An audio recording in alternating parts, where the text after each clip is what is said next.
We can always learn more about demon possession by looking to the past and seeing what occurred in previous meetings and in revivals. And in the 18th century, you have this famous Methodist revivalist by the name of John Wesley. Everyone's heard about him, I'm sure. And he encountered demonic possession. He said it was extremely rare, and sometimes emotional excitement gets confused for demonic possession. And he gives us a few ideas then, if you like, what demonic possession can actually look like. And he wrote about a certain man who fell off of the chair and began screaming and beating himself on the ground, saying that Wesley was a deceiver. So the Spirit speaking through this man who's beating himself on the ground, um, saying, Wesley, you're deceiving people. And the man's chest was heaving, it was going up and down, and he begins to sweat a lot.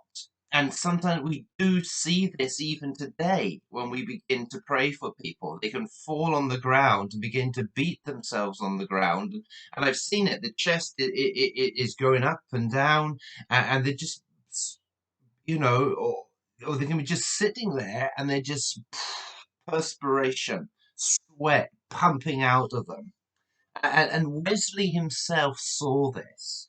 And that particular man, as John and others prayed, he was set free.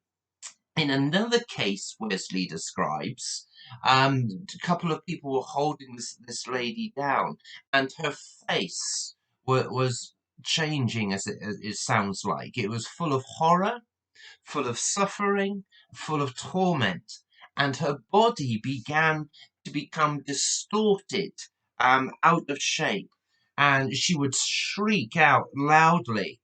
They said that her eyes wouldn't cry, and she would shout. Um, how can I put it in this? She would shout with this loud voice, "I must go to hell to be with the devil." Interesting again. And but through prayer, she too was set free.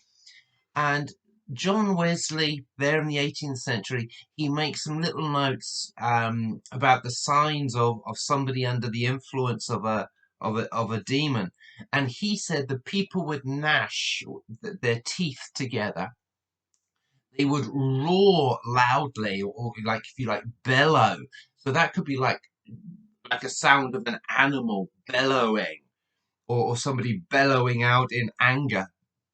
Excuse me.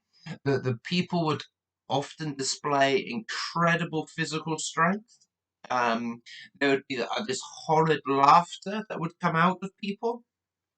They'd physically convulse, blaspheme, horrid blasphemies, and demons would speak through the person, claiming that that person belonged to them.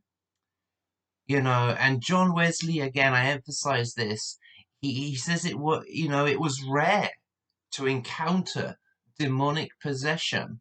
And this is a man who preached all throughout England, preaches in America as well, back in the 18th century.